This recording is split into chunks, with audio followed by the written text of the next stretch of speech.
Hello and welcome to PerchPeek Pods, the only place to get long-form interviews with some of the world's leading global mobility experts.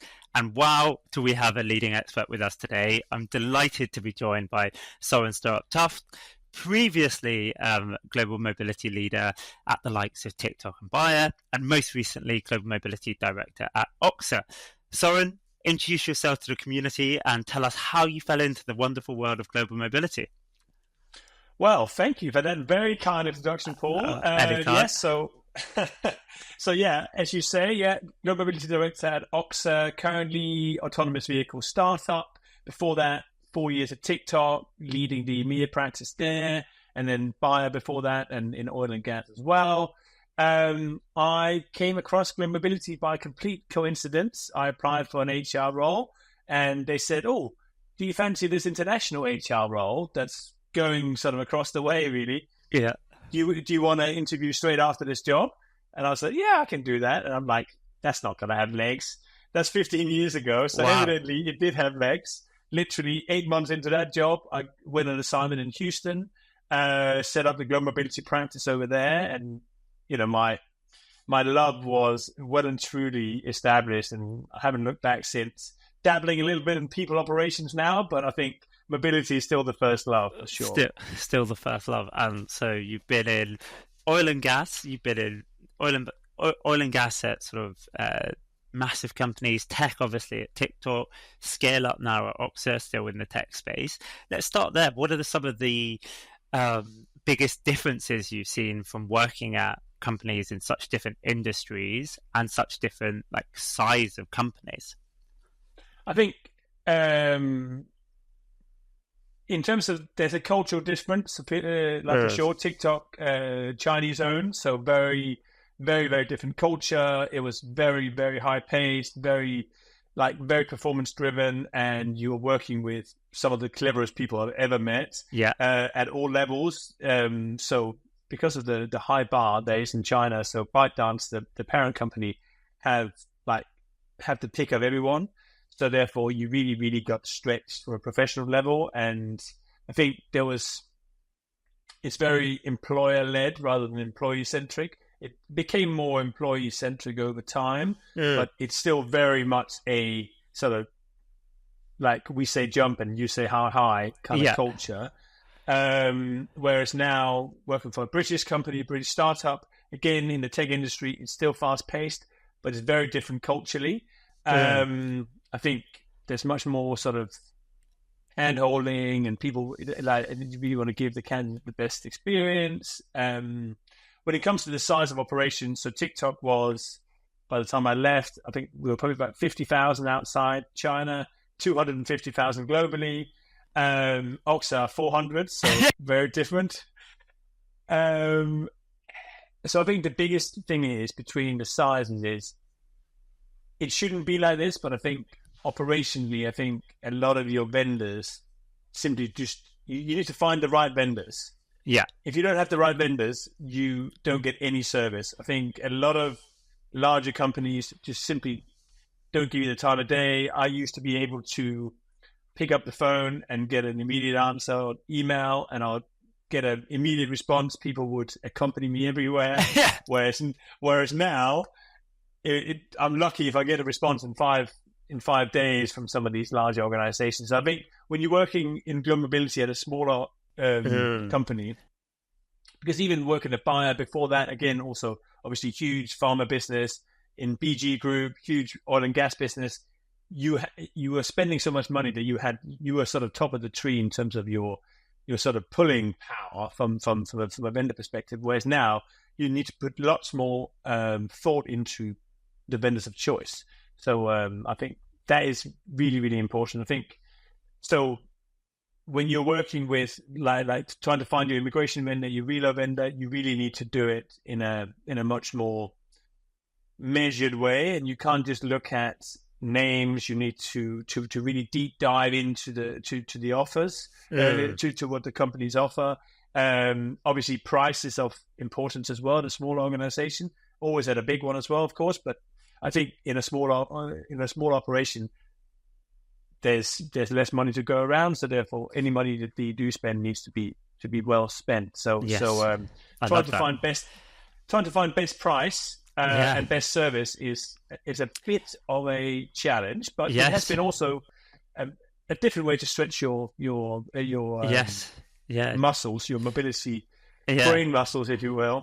I love that as advice, because so often, when we're at RFP, we're a smaller RMC relative to or a fast growing but smaller, and so often it's sort of asked what what would be your biggest client or whatever, from a point of nervousness, in the sense of they're which is understandable in some ways, but rarely actually do people ask from the other way of are we going to get the level of service if we're not one of your biggest clients? And actually, it's so ironic, right? And it's so it's such. I think you need to experience it. So I think even my experience now at Oxa will set me up really well for the next experience, in terms of being able to very much ask about this service level. Yeah. Because my previous vendors in TikTok and at Bayer as well, even though there were really big companies, so some of the biggest in the world in terms of immigration, in terms of tax, in terms of relocation, while I got emails immediately and phone calls and there wasn't any dinners, whatever else you wanted, the service level, you could argue that the service level probably wasn't as good on the whole. So I think I will certainly be asking much more into the service levels. And I think this is also where you and I have spoken about this before, that, everyone, all clients really need to feel wanted and feel like they matter to you. And the thing is, if you can't offer that as a vendor, then I don't think you should take the gig. And I think sometimes that is a bit of an issue with some of the bigger ones, that they just say, we'll take the work, but actually they put maybe a junior associate on it and don't pay any attention to it and just take whatever money come their way, which is really where they probably should say, look, we aren't compatible in terms of size, so we can't offer you the level of service that you'd expect, because otherwise, now my experience is probably slightly soured by having been here and having been shortchanged a little bit from some of those bigger vendors. So when it comes to the next one, where I have maybe a bigger budget or a larger company behind me, I might think twice about going with that provider. So and I think that's such a interesting point. I would say that sometimes that misalignment between sales and operations is key as well, because obviously the salesperson can be incentivized to be like, just get it, but also in terms of company size, but also program style. If it's not necessarily up this alley, whether that be on immigration, tax, or the relocation side, sometimes taking things on that really aren't in scope, whether that be around core flex or managed caps or whatever that type of program is. It's just such an interesting part of our industry, and you have to really dig in, because you've seen both sides of it now. So digging into that, tell us what it was like at TikTok then. You joined at such an interesting time. Growth was obviously crazy there. What was that like in that environment? In a word, crazy. So I joined when there was about 700 people in EMEA, and when I left, we were about 10,000 in EMEA alone. Wow. As I say, it probably grew from about 4,000 globally to 50,000 in 4 years. And also ByteDance as well, sort of maybe probably doubled or tripled in size over that time as well. So it's already big in China, but I think it probably went from I said 75 to 200. So insane, I think. And in that time in EMEA as well, we probably hired 18,000 people. So the attrition was also incredibly large. Wow. So about 18,000 hires in 4 years. Lots and lots of relocations. I think there's probably about 200 moves and immigration cases when I joined. And but in the last 2 years, it was running at about 2,500 a year. So huge numbers. Lots of complexities, not a particularly rich program because of the amount of people that they were moving, and also because the Chinese were very focused on delivery and no frills. It's quite a lean program. No shipping. So interestingly, so I came from oil and gas and pharma, where shipping, you're sending 40-foot containers everywhere. It's very standard, right? And you have storage, you have all these things. TikTok, no storage, no shipping at all. So after the first year, I managed to convince them to introduce a shipping allowance of 3,000 net, and that was it. No one got anything beyond that, right. and even so internally, no one got shipping. So this was only for permanent transfers who get the shipping allowance. I love that. And so, I think this is such an interesting one for people listening, because people are often shipping as the highest cost in relocation programs if it's mandatory, or if it's always given and it's uncapped. Like, what impact did you see on the employee experience of being never having it and then having a relatively low cap for it? Was it more or less than expected? To be honest, I think people just accept what they're given. When they're given, do you want to move your whole house? Do you want to put stuff in storage? Yeah. Without putting any thought into it. And I think, and this is one of the things I observed in both oil and gas and pharma, that actually people had stuff in storage for like 15 years at astronomical costs. You had TVs from the 70s and 80s and stuff in there, wardrobes that would never be used again. As well, moving things from the UK to India or other humid locations is extremely bad, and it's extremely difficult. Actually, the furniture gets damaged. You can't move anything valuable. It takes a long, long time. It's hugely expensive. So there's very few upsides to shipping, I feel. I think you're much better pushing the employee to make the decision how much they actually want to ship. Yeah. It is also surprising how much you can get for the 3,000. So they also get generally a miscellaneous allowance. So if they want to top it up with a miscellaneous allowance, they can obviously do that. I think there's so many sort of almost price comparison sites where you can maybe buy 10 foot in a 40-footer with all these things. So you can still ship stuff.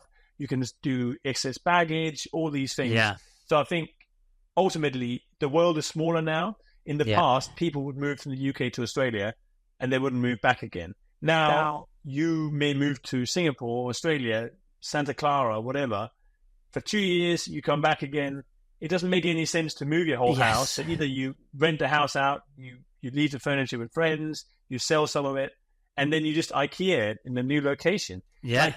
Like, it just makes much more sense. And very importantly, environmentally as well. I think people are much more understanding of the environmental impact on shipping and these things. So therefore, they are actually also reluctant to take it up. I know some programs are running sort of carbon offset programs where you get extra cash if you actually say no to some of the benefits that have a high carbon emissions. So I think that's quite cool. Yeah. We didn't quite get to that at TikTok. The Chinese ESG is not their number one priority. But yeah. So I think employee experience, going back to the original question, the employee experience was very good. We got very, very, no one really pushed back on this. Yes. And I think that's something that people are always surprised about, is actually it's very defensible from an environmental. It's beneficial from an environmental point of view, and it really is a win-win. Like, it's better for the environment, and you save loads of costs by putting it on employee choice from a cap as to how much they get and how much they choose, and then people will be way more flexible in terms of that, and would always recommend. Go ahead. No, just one thing I would mention though. What made it easy, and what makes it easy at a company like TikTok, was because it was a newly started business, essentially. Yes. So you don't have the trailing liabilities, if you will. So if you had a BG group or a buyer where you have moved Paul from Germany to UK to Dubai to Australia over 10 years, then what do you do when you move him from Australia back to Germany? do you just say tough? We've dropped shipping, or do you give people at least a sort of trading liability sort of cap, or sort of a grandfathered allowance? I think so. So that was what made it easier at TikTok. So no one pushed back, and I don't think they would in other companies. But I think they would push back if you had moved their stuff around the world and then refused to do it at the end. Exactly. It was like, if you suddenly cut school fees, if you like have been paying school fees like for 10 years, and then suddenly say, oh, no more school fees now. Sorry, exactly. These kids are just on their own here in Vietnam. That would be tough. That would be tough. And definitely, I think it's, people see from an implementation point of view, it's always better to start with like net new assignments and then transition, grandfather existing assignees off. Can be challenged. You have to work on the comms because people will chat, etc. But it's as long as it's they definitely chat. But as long as and that is super defensible. I think I wanted to move on, because one of the things I love from when we first started to get chatting, which was much earlier in PerchPeek's journey, was your sort of alignment with our vision around like trying to drive as much of your mobility program as possible through one ecosystem. And you've always been good at pushing us to make it easier to manage immigration, manage tax, manage relocation, all through one place. And yet it's not always easy to do that because of all the vendors involved during the process. What are your thoughts in terms of where that's going to go over the next few years in terms of the ability to truly manage everything through one place?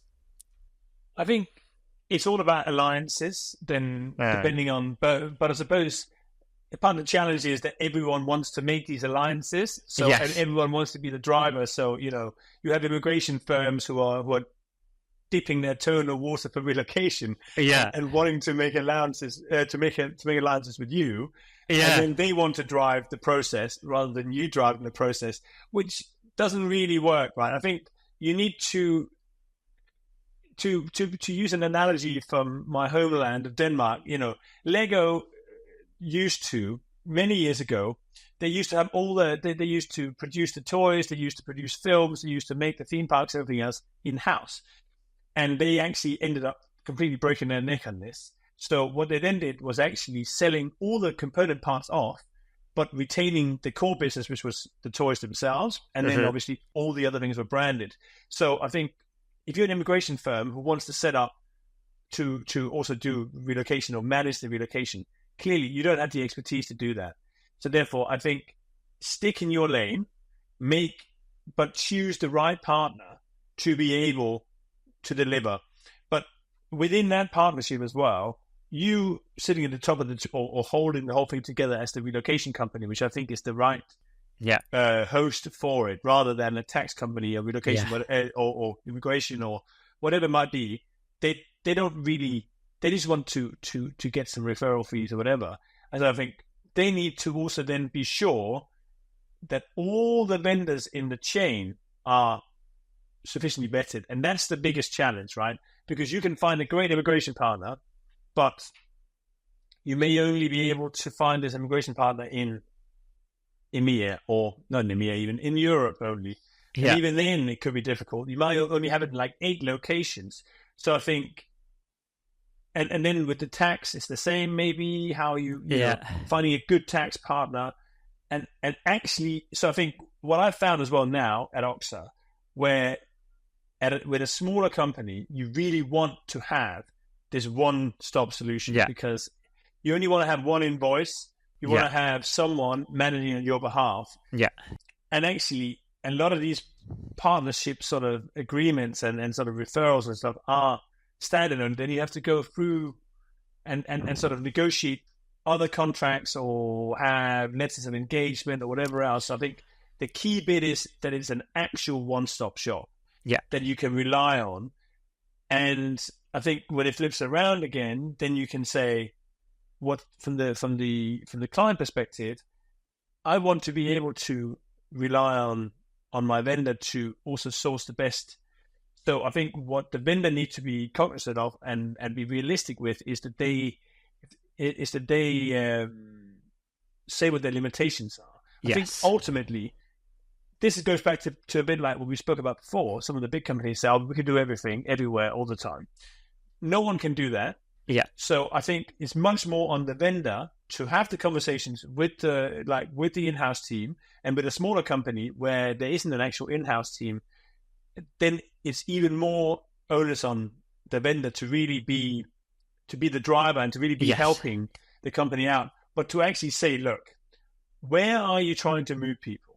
Yes. Because ultimately, for the most part, and for the most companies, you may have 4 or 5 countries you actually move people to, right? Yeah. So saying that you can do globally doesn't really matter, because so you need to say where you're looking to move, where you can move people, and then say these ones we can 100% guarantee you a service in these countries.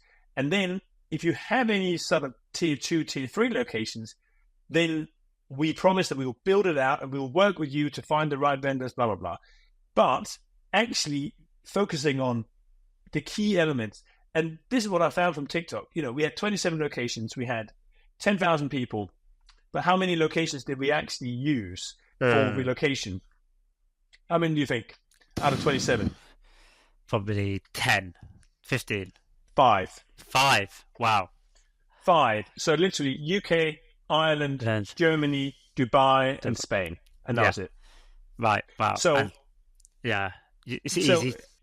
It's easy, right? So if you ask the question, you can also set out the offering for that as well. And you should be able to have, because also most of the, again, if you're dealing with oil and gas or maybe like tobacco or something like this, or arms, yes, you have some really, really tricky locations. You may need a really specialist provider. So this is also from the mobility side, being really cognizant of what is needed when you're actually moving. But for 90% of people, they're moving to Western-ish country, or sort of certainly first world countries, second world countries at the most, very few in Africa, very few in sort of like Latin America, where it's also quite difficult. Because otherwise, if you're moving lots to Africa, moving much to LATAM, then I'd find really specialized providers in that location. And maybe work with the relocation provider to onboard them to come up with that, right? Yes. But and help.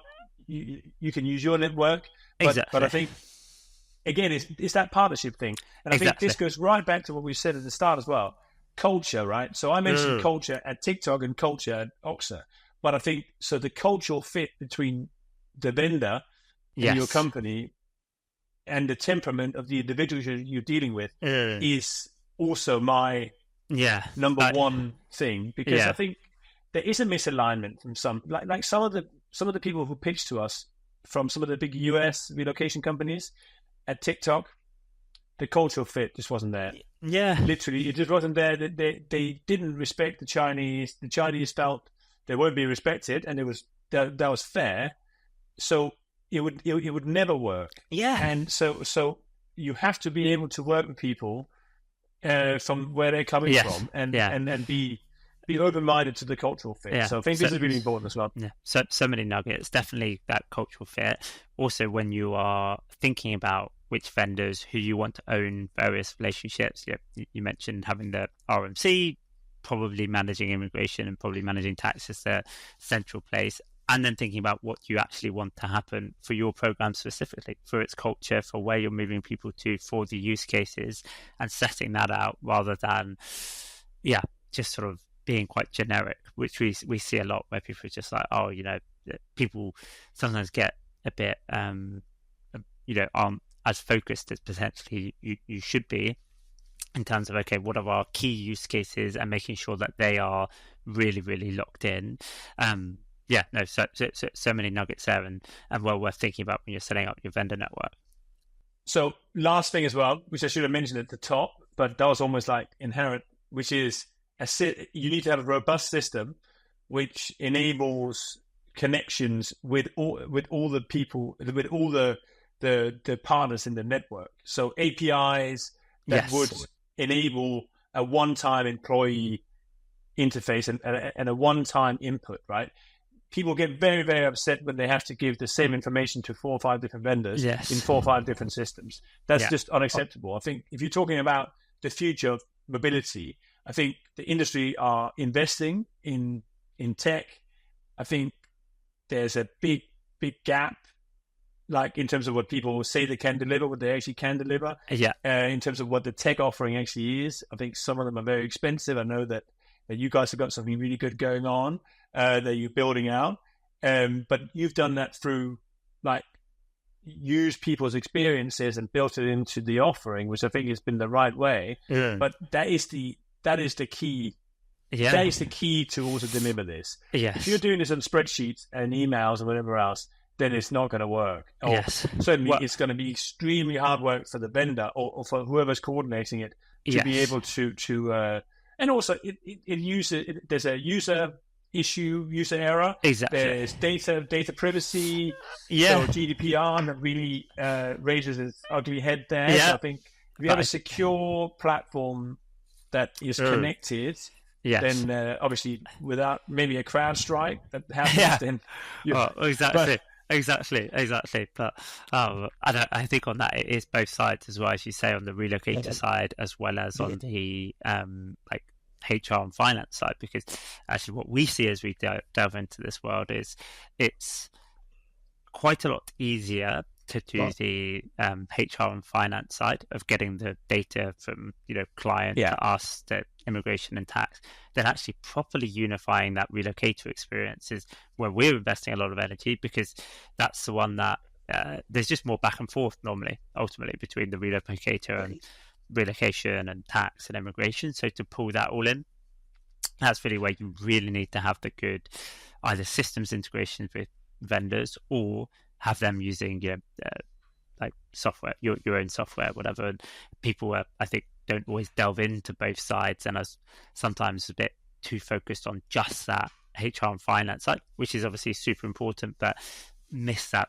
relocators will get frustrated with having to duplicate things various times. Yeah, that was one of the so we had very, very robust feedback forms and TikTok, and the Chinese were filling them out. We had like 90% response rates. Wow. And so they would like chase them on a daily basis until they did it. So all the Chinese did it all the time. So you got some very, very choice feedback and very honest feedback. So some was positive, some was also extremely negative. Sometimes it was a little bit like the relocation was terrible. Oh, why was that? Because I didn't get my first payslip in my new location. You're like, that's a payroll issue in the new location. PerchPeek were terrible. Exactly. But PerchPeek didn't even handle this. This kind of it. So it was one of these things. But it was very good in that. And the main thing they said was always duplication of inputs. That was the biggest gripe, because they were so busy that they needed to be able to do it on an app and do it quickly and do it one time. That was sort of the number one ask. Exactly. And whilst when you work in the industry, you understand like how crazy it is to like try and do immigration, tax, relocation, have corporate housing, have immigration consultants in one company in 150 countries around the world. Just not going to happen, obviously. So that stitching that together is such an important part of the sort of future of mobility, because it's just it doesn't make sense to have it all separate. So creating a realistic tiered model, probably tier 1, tier 2, tier 3, when you're going in for this kind of RFP or when you're discussing with a vendor, probably the number one thing, because then if you say I need these 10 countries and these are maybes, then it gives the vendor something to work with, and also that is also where you can then expect that you guys can either deliver or you can't, right? But I think it's about also.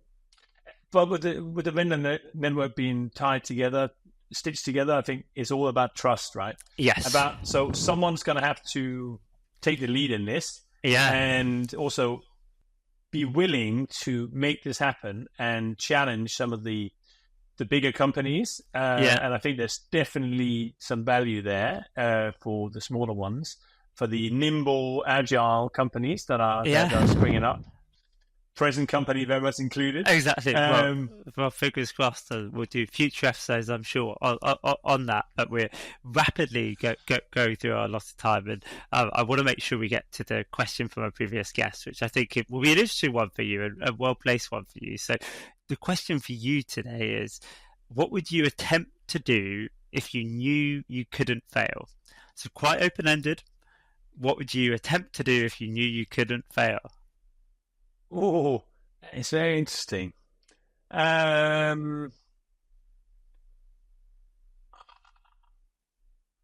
think changing. So looking at mobility in the most inclusive way you possibly could, so enabling people who otherwise self-select out of assignments to make it truly flexible, truly flexible, so that I can go on a 24-month assignment to Australia, but actually only spend maybe 6 months out of the 24 in Australia. So this is very attractive to people with families, women, like people who may also be like who have special characteristics where they can't travel or only travel a little bit. And I think then you open up the mobility sort of spectrum to so many more people. And it's like the holy grail to be able to reach as many people, to basically the self-selection in mobility, or the self-unselection, if you will, is so vast. If you're looking at at buyer, right, you sort of, you get to about sort of 35,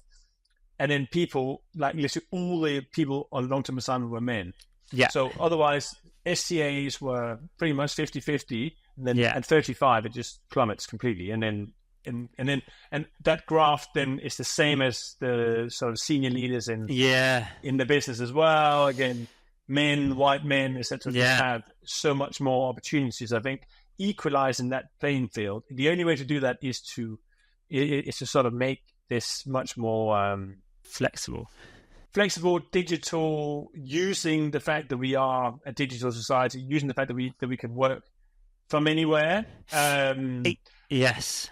I think that is building out also a sort of truly remote company would also be a bit of a dream, but I think it's not for all company cultures. And I think, so I think let's stick with the inclusive mobility. Yes. Like true inclusion in mobility. Yes. And being able to put it out and working with a great vendor that can also, I love that.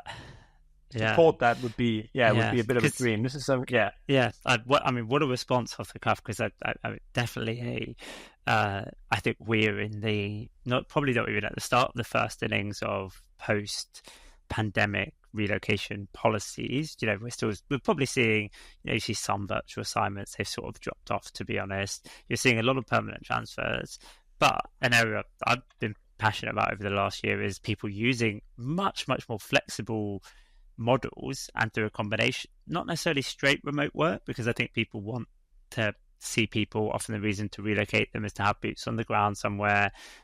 A lot of industries it's super beneficial, but actually being able to say this doesn't have to be this sort of super rigid piece, and that's going to be great both for like development and retention of folks. And I think for a lot of people are worried about the relocation industry, but what you see is a lot of people want to work and live around the world, and companies can make that happen.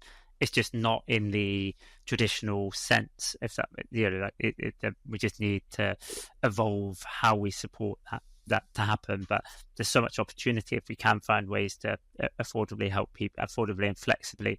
We could actually increase the amount of people that are living and working in different places, which so love that response. Absolutely love that response. Great answer off the cuff. And we'll dig into that. Soren, we're gonna have to wrap it up there.